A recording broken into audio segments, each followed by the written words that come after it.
Welcome to the Wellbeing Podcast, where every episode is a step toward a healthier, happier you. Let's grow, thrive, and shine together. Today, we're diving deep into the world of goal setting. Think of this as a journey toward a more fulfilling life. We've got flyers, research papers, all sorts of interesting stuff ready to uncover the secrets of setting goals that stick.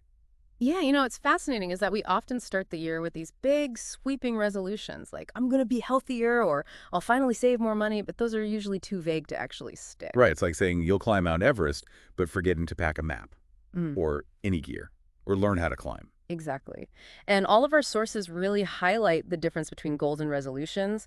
It's like the flyer example, I want to be healthier, versus I'm going to eat plant-based dinners 4 times a week for the next 3 months. Mm.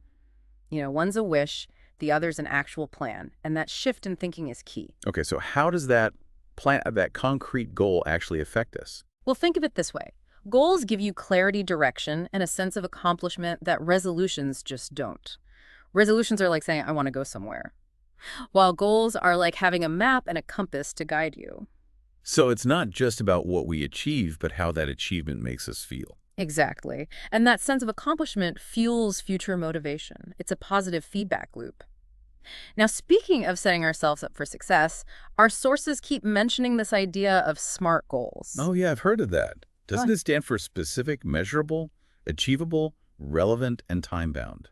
Yes, it does. And what's amazing is that research actually backs up the effectiveness of this framework. A study by Harvard Business School found people who set specific written goals were 10 times more likely to achieve them. 10 times, wow. So it's not just about thinking about our goals, but actually writing them down too. Absolutely. Writing things down makes them real and tangible. And another study from Dominican University of California found that those who wrote down their goals were 42% more likely to achieve them. It seems putting pen to paper really does make a difference. Okay, so we need to be specific, write it down, and make sure it's measurable. What about achievable? Does that mean we shouldn't set our sights too high? Not at all. Achievable doesn't mean aiming low. It's about setting goals that challenge you but remain within the realm of possibility. It's that sweet spot where you stretch yourself, but don't set yourself up for disappointment. It's like that old saying, shoot for the moon. Even if you miss, you'll land among the stars. So if my goal is to write a novel, I shouldn't aim to finish it by next week. Probably not, unless you're planning to write a very short novel. Instead, break that big goal down into smaller, achievable milestones, like writing a chapter a week, or even just a page a day. It's much less daunting that way. One of the sources compares it to reading a 1,000-page book. Daunting to read it all at once, but manageable in smaller chunks. I love that analogy. It's like those fitness challenges where you start with just 5 minutes of exercise a day and gradually build up. Precisely. And just like with those fitness challenges, celebrating those milestones along the way is crucial. It keeps you motivated and helps you see just how far you've come. And celebrations can be anything that feels rewarding, sharing your progress with a friend, buying yourself a new workout outfit, or taking a well-deserved break. Anything that makes you feel good about your achievements. It's about recognizing that reaching the goal isn't the only reward. The journey itself is full of them. Absolutely.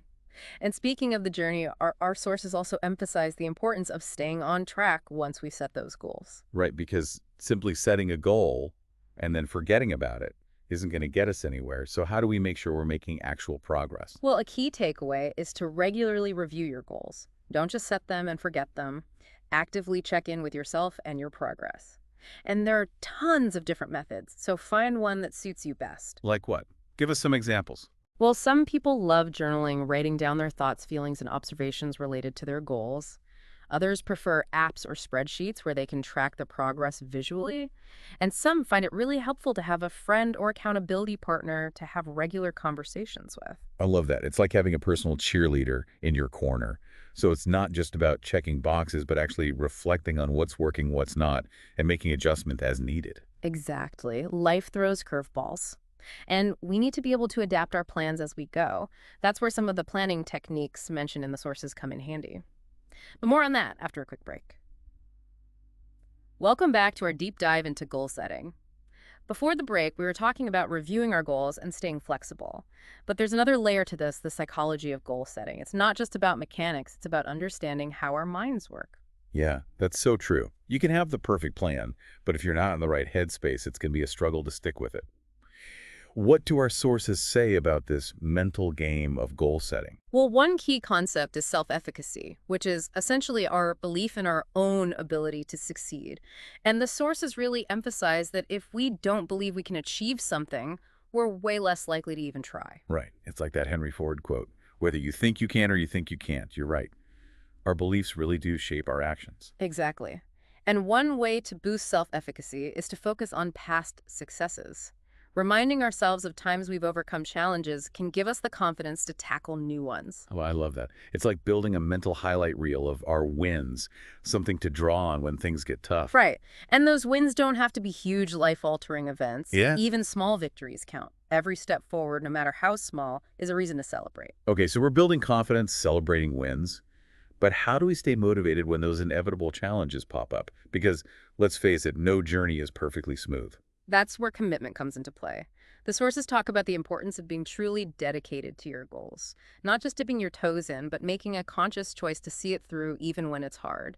So it's like making a promise to yourself and keeping it even when facing obstacles. Exactly. And there are things we can do to make that promise even stronger. One way is to make your goals public. Share them with friends, family, post about them on social media, anything that increases accountability. I can see how that would work. Knowing others are aware of your goals can give you that extra push to stay on track. It's like having a built-in support system cheering you on from the sidelines. And another way to boost commitment is to connect your goals to your values. When our goals align with what's truly important to us, we're far more likely to stick with them. That makes sense. It's not just about ticking off a box, but about living in alignment with who you are and what you believe in. Right. It becomes more meaningful, more personal. Okay, so we've got self-efficacy and commitment. What other psychological factors can make or break our goal-setting success? What about visualizing our success? I've heard that can help. You're right. The sources actually talk about the power of visualization. Taking time to vividly imagine ourselves achieving our goals can actually increase our chances of success. Wait, seriously? Just daydreaming about crossing the finish line can actually get us there. It might seem counterintuitive, but research shows it can. When we visualize ourselves succeeding, we create a kind of mental blueprint for our brains to follow. So it's like mentally rehearsing for success. Exactly. And visualization isn't just about seeing the end result. It's about engaging all your senses. Imagine how it will feel to achieve your goal, what you'll see, hear, even smell and taste. Wow, that's next level visualization. Creating a full sensory experience in your mind. I'm definitely going to try that. Okay, what else do we need to be mindful of on this mental journey? Well, our emotions can have a huge impact on our motivation, so the sources highlight the importance of managing them. Right, if you're feeling discouraged or overwhelmed, it's going to be harder to stay focused. Exactly. That's where self-awareness is key. The sources emphasize paying attention to your emotions and identifying any negative thought patterns that might be holding you back. So it's about becoming aware of that inner critic and learning to manage those negative thoughts. Right. There are lots of different techniques: journaling, meditation, talking to a supportive friend. It's about finding what works for you. The goal is to process those emotions in a healthy way rather than letting them sabotage your progress. Makes sense. So we're building confidence, strengthening our commitment, visualizing success, and managing our emotions. Yeah. Anything else? One more big one, the sources talk about developing a growth mindset. Oh, yeah. That's the idea that our abilities aren't fixed, but can be developed through effort and learning, right? You got it. A growth mindset is essential for goal setting because it allows us to embrace challenges and see setbacks as opportunities for learning and growth. So instead of seeing failure as a dead end, we see it as a detour, a chance to learn something new. Exactly. When we approach goal setting with a growth mindset, we're much more likely to persist in the face of obstacles and bounce back from setbacks. It builds resilience and determination, both essential for achieving anything worthwhile. Okay, so how do we actually cultivate a growth mindset? How do we shift our thinking in that direction? The sources suggest that one way is to focus on the process, not just the outcome.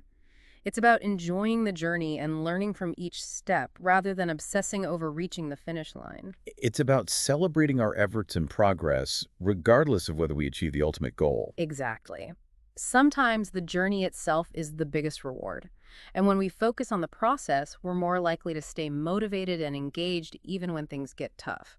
It's about finding joy in the journey, not just the destination. This is all so insightful. So we've got self-efficacy, commitment, visualization, emotional management, and a growth mindset.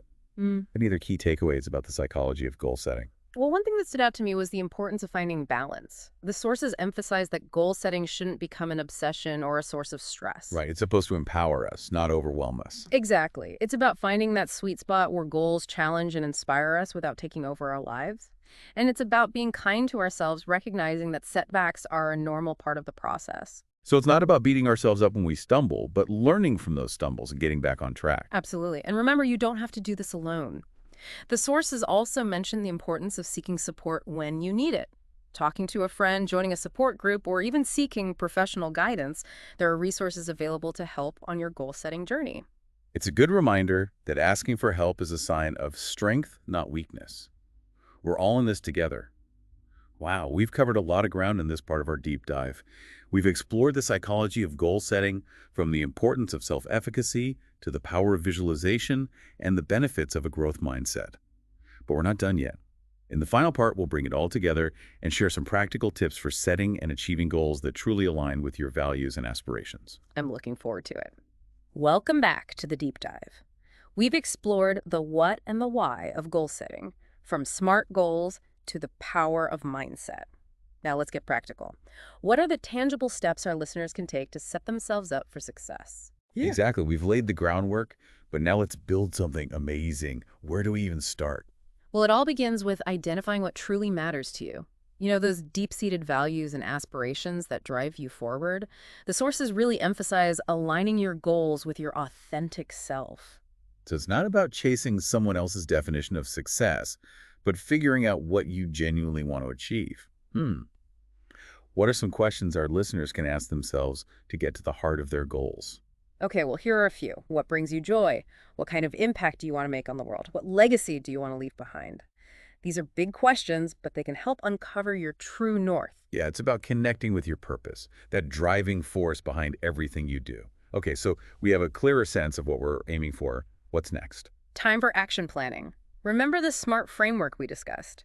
Specific, measurable, achievable, relevant, and time-bound. This is where we translate those big aspirations into concrete steps. Okay, so let's say someone's goal is to write a novel. How could they use SMART to break that down into actionable steps? Well, instead of simply saying, write a novel, a SMART goal could be write 500 words every day for 6 months. It's specific, measurable, achievable, relevant to their overall goal, and has a clear time frame. Oh, I love that example. It transforms a huge, intimidating task into something manageable and concrete. And, one of our sources mentioned breaking down those big goals into smaller milestones. Why is that so important? Think of it like this. Celebrating those milestones along the way helps you stay motivated and engaged. It prevents you from feeling overwhelmed by the sheer size of the goal itself. Yeah, it's like those video games where you level up and unlock new rewards. It keeps you excited and coming back for more. Exactly. And those rewards don't have to be big or expensive. They can be simple things that bring you joy. Taking a break to read a chapter of your favorite book, enjoying a cup of coffee in the sunshine, whatever feels good. It's about acknowledging your progress and rewarding yourself for your efforts.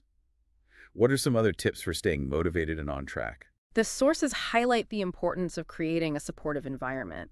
Surrounding yourself with people who believe in you and encourage your growth can make all the difference. Oh, it's like having your own personal cheerleading squad for your goals. Who wouldn't want that? Right. And it's not just about having people cheer you on. It's also about finding mentors or role models who inspire you and show you what's possible. It's like having a map for the territory you're trying to navigate. Okay, so surround yourself with support. What else? Don't underestimate the power of accountability.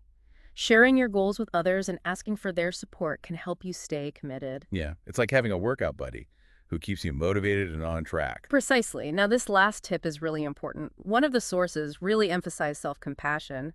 They reminded us that setbacks are inevitable and treating ourselves with kindness when they happen is crucial. So it's not about beating yourself up when you stumble, but learning from those mistakes and getting back on track.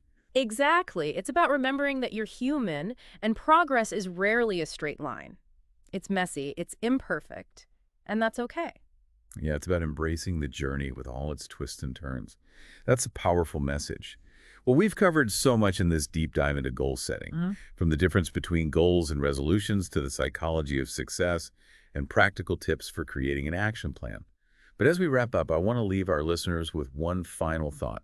What's the most important piece of advice you would give someone just starting their goal-setting journey?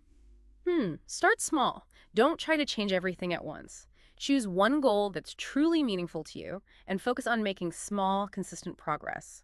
Remember, every journey begins with a single step. That's such great advice. Focus on what you can control. Take action one step at a time. And as we move forward, let's celebrate our wins, learn from our setbacks, and never stop believing in our ability to achieve our dreams. Couldn't have said it better myself. Thanks for listening to the Wellbeing Podcast. Take care, stay inspired, and see you next time.